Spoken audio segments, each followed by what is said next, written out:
Goeiemiddag julle, ek hoop dit gaan goed. Vandag kyk ons 'n bietjie na rit. So spesifiek meer na rit 3, maar ons gaan 'n bietjie insig kry oor die verhaal rit.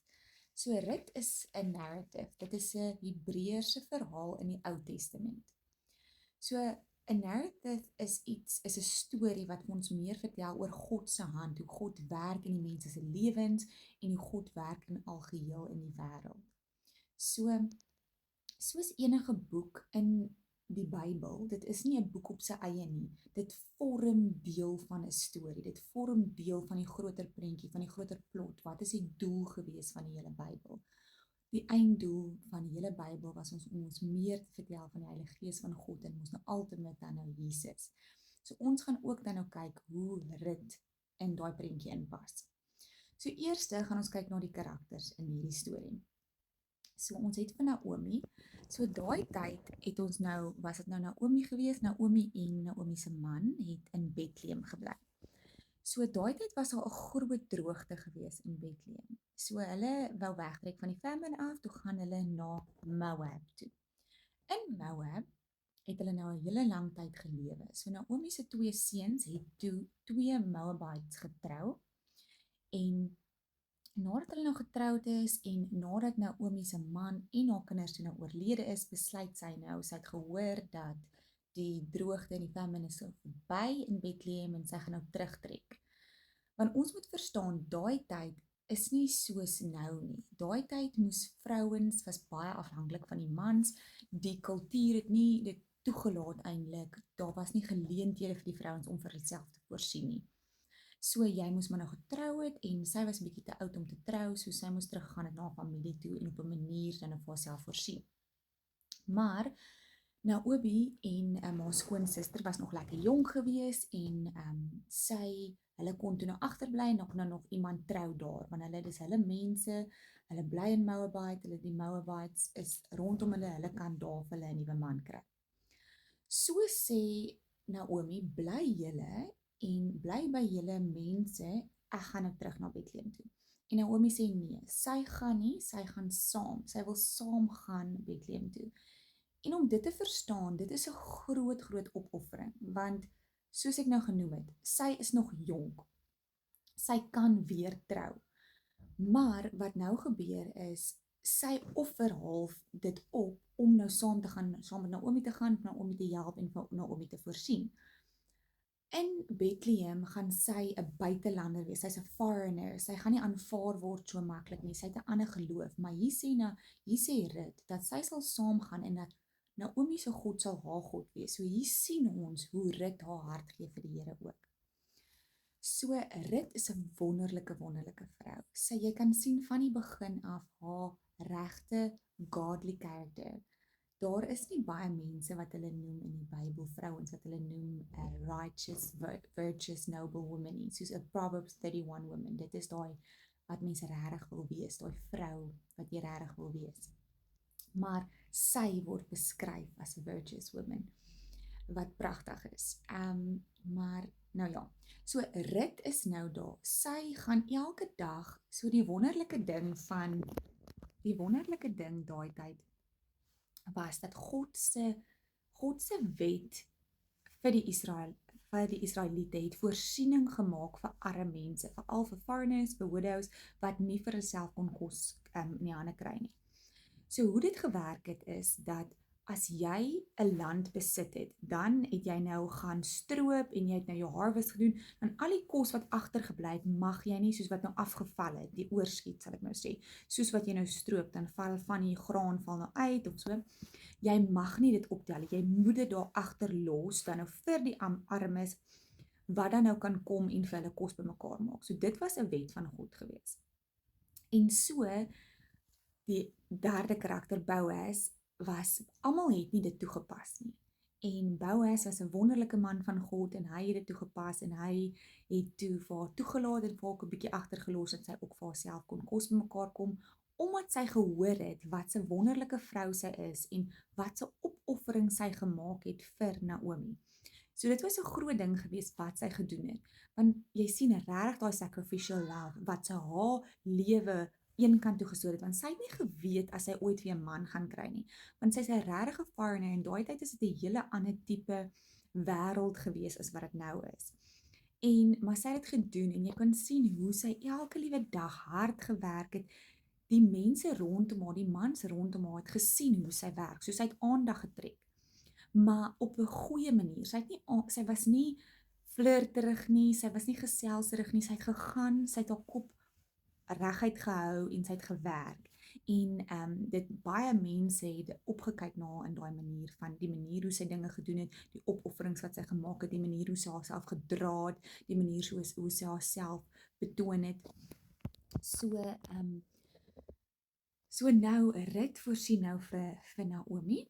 En nou kom ons by Boas uit. So Boas, daai tyd, die ander wonderlike wet van die Here daai tyd ingestel is om widows weer te help. So wat gebeur het as jou man oorlede is en jy het byvoorbeeld dan nog nie 'n kind gehad nie en nou moet jou naaste, so hulle noem dit 'n redeemer, 'n kinsman. So nou Rut het vir Boas gevra as hy haar redeemer sal wees. Want 'n redeemer is iemand wat jou naaste, soos jou broer nou, die man wat oorlede is se broer of se naaste familielid, kry dan 'n kans om nou jou land, jou grond los te koop, want hy is mos nou oorlede, so jy kan nou loskoop van die vreemdelinge af, en dan moet hy dan nou ook met Rut dan nou trou. So dis nou 'n keuse wat hy kan maak. So daar was toe nou iemand, Boas doen toe die wonderlike noble ding, en hy sê, eerstens het Rut gekom na hom toe, in die nag by sy voete gaan lê, sy het haarself gehumble, en sy het gevra as hy vir haar met haar sal trou. En toe sê hy het nie advantage gevat daarvan nie, hy het nie die temptation en hy resist, en hy het gesê, hy gaan eers hoor, want hy weet daar's 'n nader familielid, al is hierdie pragtige vrou met hierdie godly character voor hom, het hy gesê, nee wag, ek gaan eers kyk, want ek weet daar's 'n nader familielid, wat eintlik die regte redeemer is.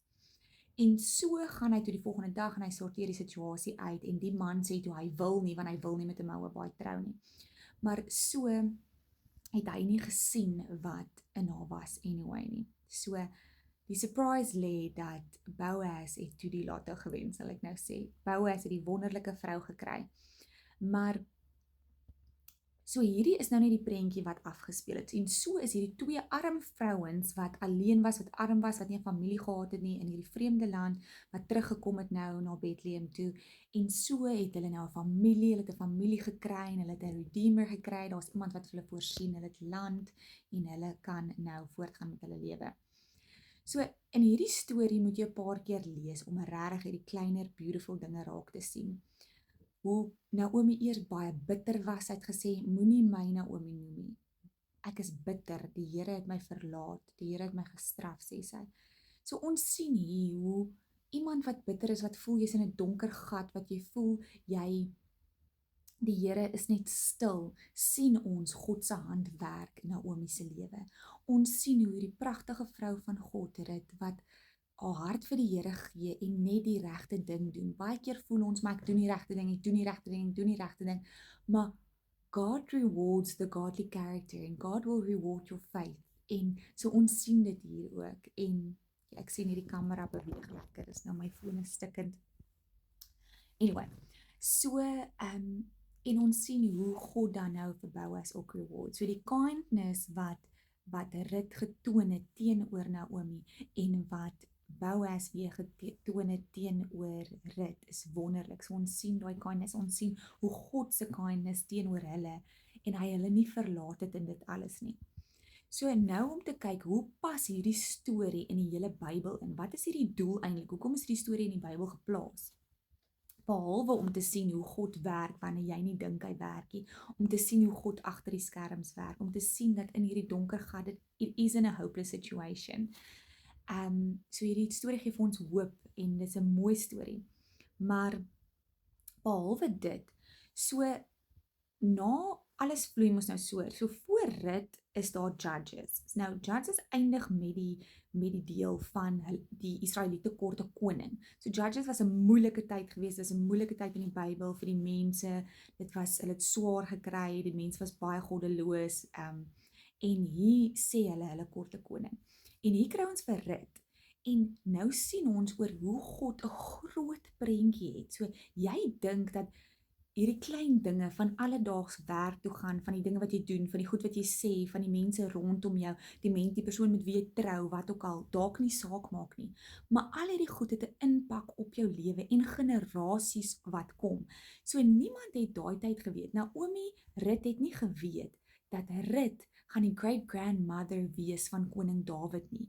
As ons in Matteus gaan lees, dan lees ons hoe Rut was in die familielyn van Jesus. So hierdie sien ons klaar die groter doel van hierdie storie, van hoe die God al klaar die preparation begin het vir Jesus, waar Jesus kom. So dis wonderlik, Jesus ons redeemer, so ons ultimate redeemer. So ons sien hier nou Boaz is die redeemer van Rut, maar ons sien ook hoe dit kom en hoe die saadjies klaar geplant word vir Jesus, ons ultimate redeemer. Wat wonderlik is. So die groot een dingetjie wat ek julle mee wil los is in wat John Ankerberg gesê het. Hy het gesê dat the teacher is always quiet during the exam. So partykeer voel dit God is stil, maar God is nie stil nie, hy is besig om te werk. So hou geloof, hou moed, God is besig om te werk.